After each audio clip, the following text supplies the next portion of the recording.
Welcome, Goda. I want to ask you about your career because you have a unique one. I want to understand how did we come here to Rotterdam and what was your educational background, and I have a few more questions. Can we know about you? Yes, of course. First of all, thanks for inviting me to this. I'm always happy to chat about these kind of things if it gives inspiration to people.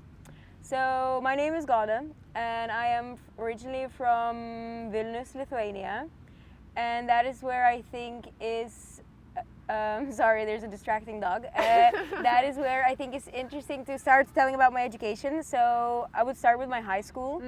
I went to a high school which at the time in Lithuania actually was the only high school where you needed to take an entrance exam to get in. So it's naturally selected for people who were interested in studying at that age 14. And my high school maybe was different in that way where it was cool to be doing well. It was cool to be studying a lot, it was cool to be engaged and do cultural activities and I don't know, play instruments and such. So I think that environment maybe sometimes created some insecurities as well because people around were doing so well. That was competitive a bit. Maybe. Yes, it's like it just happens a little bit naturally. They didn't try to create this environment, but of course I was in a similar high school. I get it. Yeah, they're not competing, but it is, and somehow it's you are trying to do well all together. Yes, exactly. But of course, when you have so many people around you who are doing so well, it both, for me at least, it both gives me motivation. I'm like, oh, okay, I need to step up my game. There's like room for improvement. But again, of course, it can sometimes create some insecurities, which... How was the entrance exam? Was something like written or you Yes. wrote motivation letters? Written exam, just assessment of your maths, Lithuanian, English, biology, chemistry, etc. Just of all of your subjects that you were studying then in school. I didn't get in. I was the number one after the line, but some people decided not to go, so I was pushed into. So it's very interesting how life also works in a bit of a chaotic or accidental way, because again, that high school did have quite a lot of impact on my life. And the kind of people I'm friends with, all the friends that I made in high school I'm still friends with, so we did become quite a tight-knit friend group. So again, because the high school was so engaged and academically focused, loads of my friends, me including, went to study abroad, because at least at the time, and maybe the situation is getting better, but Lithuanian higher education has a lot of room for improvement. And I was looking for some universities that are a bit more research focused. Or did you had any kind of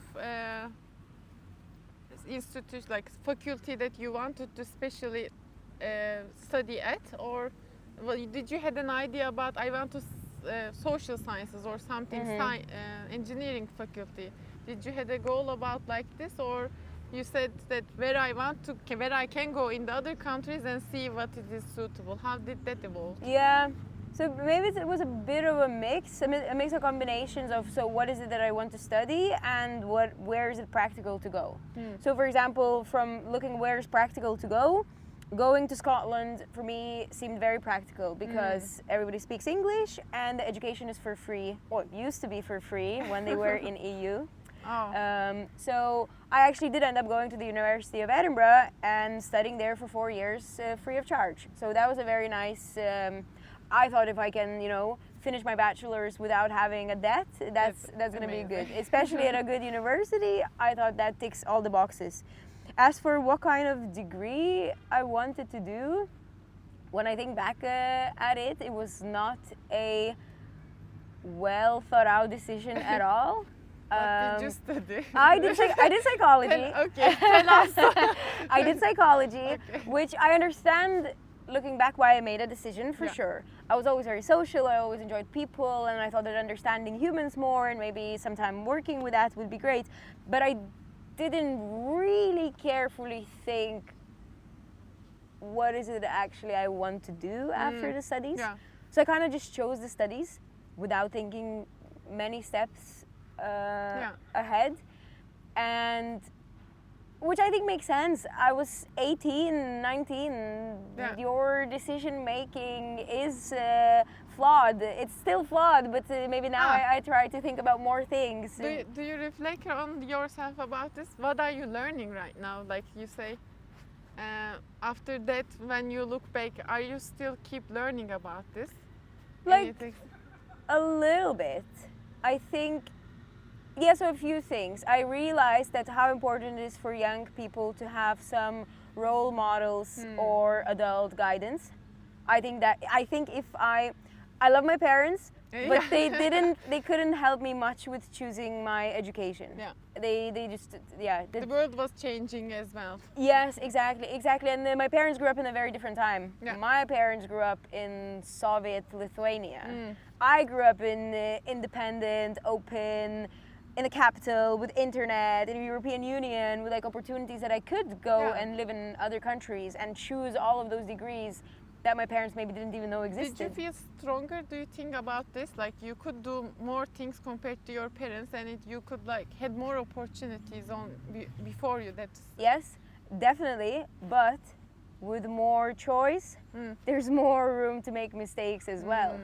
I think there's some trade-offs, right? There's something almost romantic and simple about having a clear life path, which is what I think used to be more for people. It was a bit more clear what you do at what stage. Maybe you go to university, that's where you probably meet your husband or wife, then you get married, you get children, you work at a job. It's like, it's a bit more set in some way. And I think these days, in the places where we have more opportunities, more choice, anything is possible. And when anything is possible, then it becomes difficult to choose. Like, well, how do you make decisions? So now when I make certain decisions in my life, I try to think a little bit more about the possible consequences of it, and I try to make well-rounded decisions.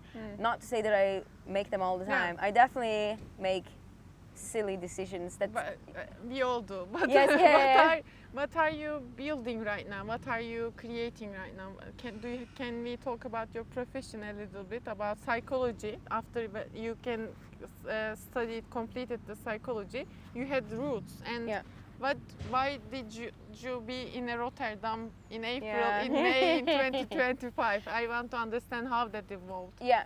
So when I was doing psychology, we had to do quite some statistics. It's one of the social sciences that has to do a lot of statistics courses, and I really liked it.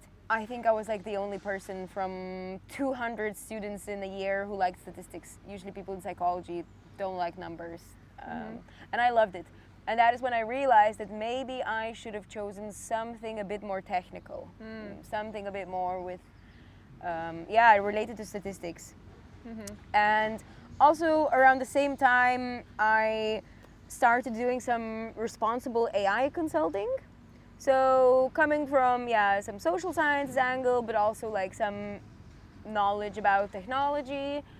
So all of that combined, I started looking for a master's degree that I could maybe switch from this. You were early adapter of AI, responsible AI as well. Then back then, it was AI was not disintegrated in daily life, maybe. Yes, exactly. No, back then you had to kind of convince people why they have to even think about it.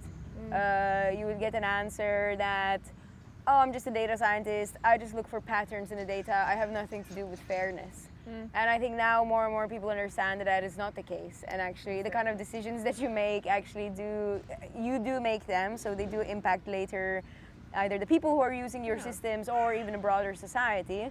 So yes, people weren't thinking about it that much. It was quite, it was definitely niche in some way. I think maybe people were thinking about it in universities, philosophical reading groups and such, but less so in practice. It was like a theory that you write articles in academia. I see. And you now sit in this life. Oh, yes. And now it came out from these philosophical discussions only to actually practical. How do you feel about this? How do I feel it? Yeah. Oh, great! I think that's exactly what had to happen. Okay, great. Like it took a bit of time, and it took some large mistakes, costly mistakes, for people to realize that technology is not neutral. Yeah. And it does reflect those who are building the technology, those whose information goes in the technology, and it impacts people, it impacts different people differently. So I think those are very important things that I hope more and more people just take as ground truths, as some kind of foundation that you don't even think too much about it, because that's just how it is.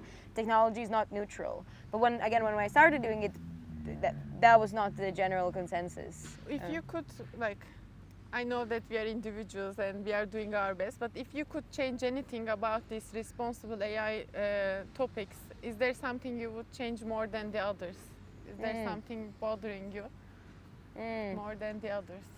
Maybe what often bothers me is that there are a lot of theoretical frameworks and guidelines and practices and whatnot, some kind of like yet another methodology, but how does it actually look in practice? I understand. If that you bothers me a lot too. Yeah. Like some, I don't know that much of fancy words, but I really care about individuals doing things actually, that doing day to day in real life. Yeah, exactly.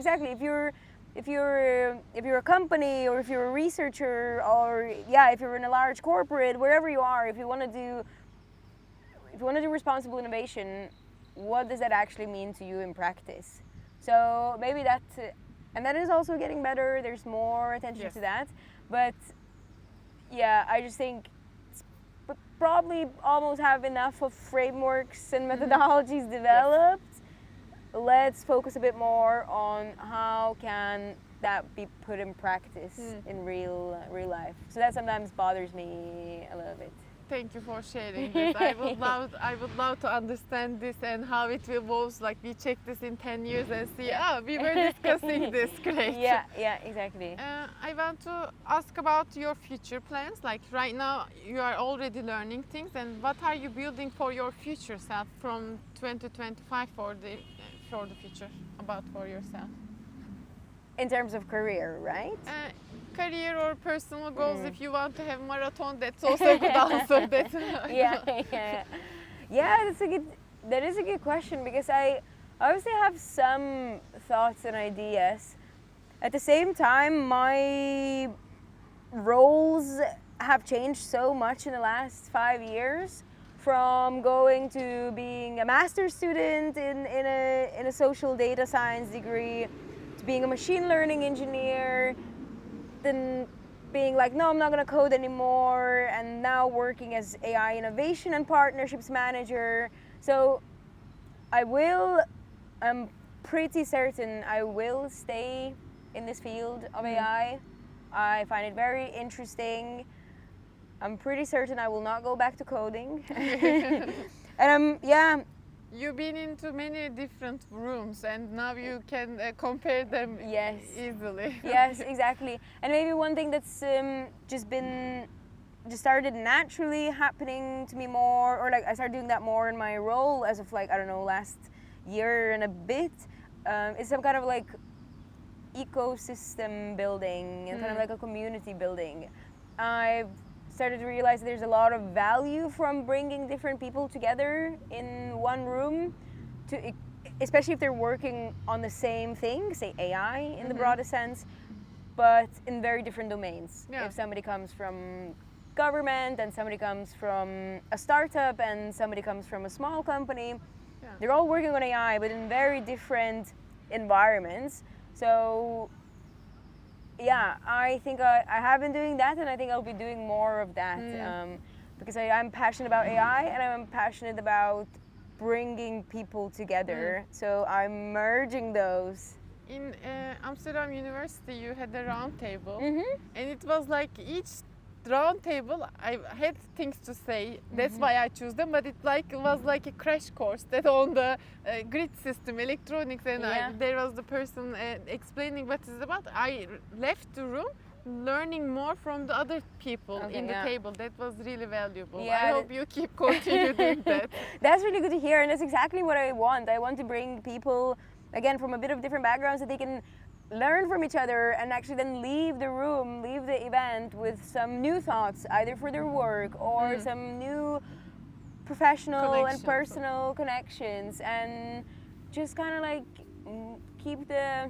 I want to keep the conversation moving, because I go to too many AI events where I see that the conversation is the same as it was 5 years ago.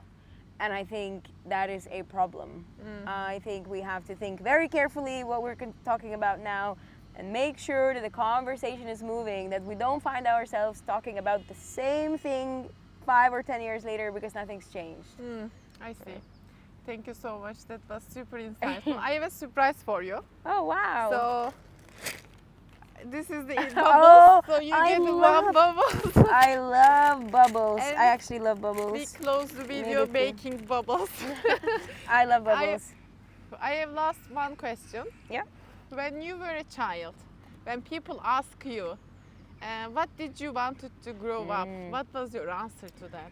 I used to say I'll be a lawyer. Ah, okay. I don't know why. I have no clue. I mean, I am quite academic, I guess, in some way. Maybe that's why I was saying that. I don't know. You could be a good lawyer if you wanted to. Thank you you. would be. Yeah, I'm Okay. just always saying I'll be a lawyer, and